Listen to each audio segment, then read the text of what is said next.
Oke, kembali lagi di channel saya. Makasih buat kalian yang sudah mengklik video ini ya. Kali ini terkait Wapres kita, yaitu Mas Gibran ya, yang berhasil mempermalukan Anies dan pasangan Pramono Anung ya. Wah, ini pasti Pak Prabowo bangga sekali punya Wapres seperti Mas Gibran. Udah muda dan cerdas pula ya. Kita lihat ya gimana videonya. Sebelum kita ke video, bantu subscribe dulu channel saya, belum subscribe. Tidak tunggu lama, kita ke video langsung, let's go. Megawati Soekarno Putri melontarkan sindiran kepada Presiden Jokowi, Wakil Presiden Gibran Rakabuming Raka, dan Bobi Nasution saat peringatan HUT Partai pada Jumat, 10 Januari 2025.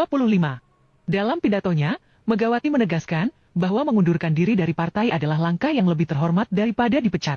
Ia menekankan pentingnya loyalitas dan disiplin kader dalam memperjuangkan cita-cita partai untuk rakyat. Megawati berulang kali menegur kader yang dianggap tidak mampu menjaga kesetiaan dan komitmen terhadap nilai-nilai perjuangan partai berlambang banteng moncong putih tersebut. Ia mengingatkan bahwa perjuangan PDIP adalah demi kepentingan rakyat, dan kader yang tidak sejalan dengan hal itu dipersilakan meninggalkan partai. Meski tidak secara langsung menyebut nama dalam sindirannya, suasana acara tampak merespon hangat, namun penuh perhatian terhadap pesan tegas dari Megawati. Di ADART, pemecatan itu adalah sanksi terberat.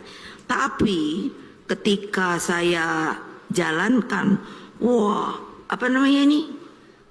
Ini bukan gugatan, sudah sampai segini. Wah, capek juga ya. Akhirnya karena saya punya, nah ini orang harus jangan terus, oh Ibu Mega mau semau-maunya sendiri, enggak. Tapi saya karena telah diberi hak prerogatif oleh Kongres, jadi saya bilang lo pilih aja, mau dipecat atau mundur.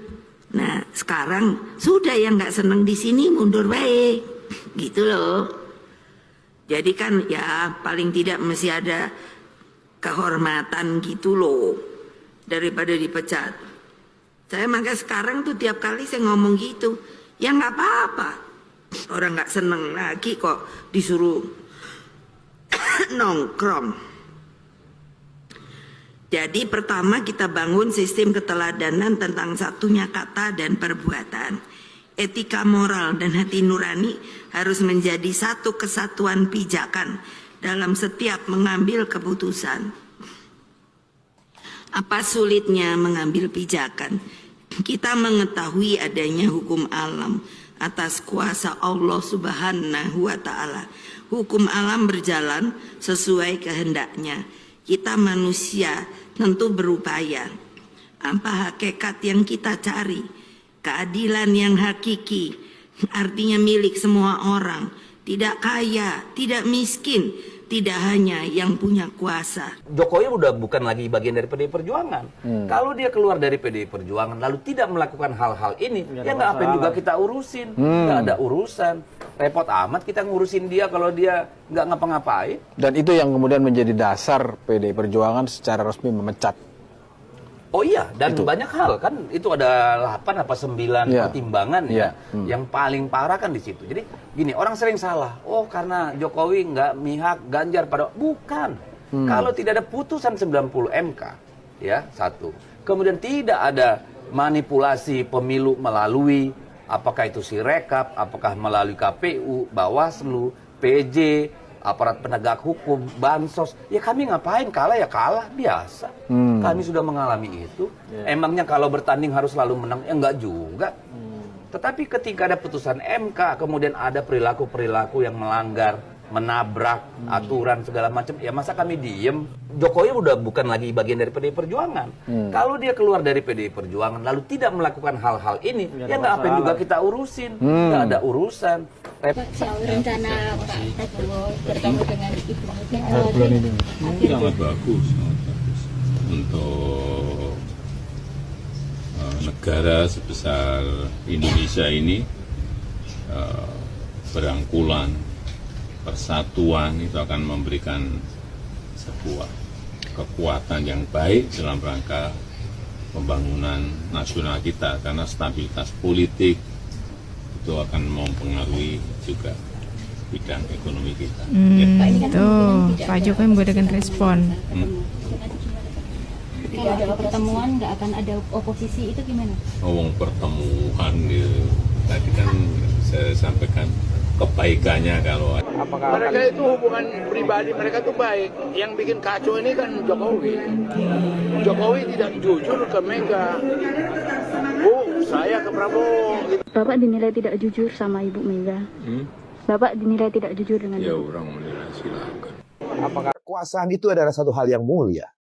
Ketika dia dimanfaatkan untuk kemaslahatan, untuk kepentingan rakyat, bangsa, dan negara. Dan itulah cita-cita idealisme PDI Perjuangan sejak didirikannya Partai Nasional Indonesia sampai dengan sekarang Partai Demokrasi Indonesia Perjuangan. Saya tidak berani mengatakan yang terlalu spesifik ya. Ancer-ancer aja Pak. Tapi memang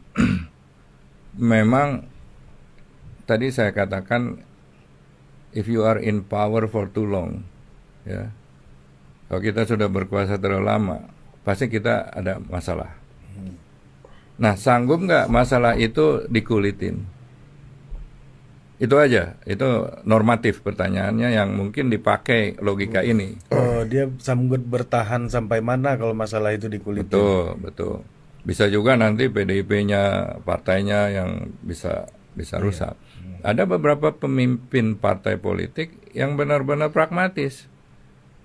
Waktu pemilu oposisi, ketika selesai langsung merapat gitu.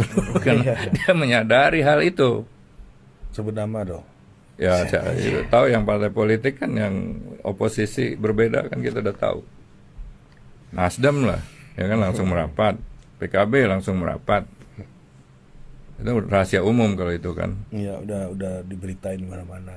Jadi mereka juga sadar nggak sanggup lah dikulitin gitu loh, supaya bisa survive. Ini kan sebagai pemimpin kayak indung ayam kan melindungi anak ayamnya kan. Nah itu nalurinya ya seperti itu. Ini pertanyaannya mau melindungi dong berarti. Kandangnya gini, kapalnya mau dilindungi, kapal PDI-nya, atau memang wah ini jangan sampai chef kita nih dia pay attention pada relasi orang, kelompok, kaptennya atau siapa yang akhirnya kemudian menjadi keputusan organisasi besar for the sake of 1-2 person. Saya kan tadi udah kasih stratanya, nggak mungkin dia melindungi strata-strata yang uang cilik semuanya mau dilindungi kan gimana caranya, ya kan? Di strata paling atas apa tadi Pak? Diulang lagi Pak. Sedangkan strata setelah uang cilik konstituen itu kan elit partai. Elit partai ya pokoknya derek Mbak Mega gitu loh, ditaruh di mana, penting jabatannya nggak hilang, ya kan? Nah, ada lagi yang family itu. Family concern, CV gitu kan. Perusahaan kayak kalau perusahaan Golkar kan kemarin bilang PT, ya kan? Kalau ini CV kan, pemegang sahamnya yang masih keluarga. Bisa prefer terus tuh kan. Kalau Ya, CV kan bisa bagi hasil setiap saat kan. Benar. Jadi saya kira kalau PT kan harus RUPS. PT kan bisa nggak ada RUPS. Nggak ada, bisa prefer langsung. Dan kalau public sahamnya bisa dibeli orang juga. Jadi saya kira. Dan anggota CV tadi. Oke, itu dia video, gimana menurut kalian, dan sampai bertemu di video saya selanjutnya.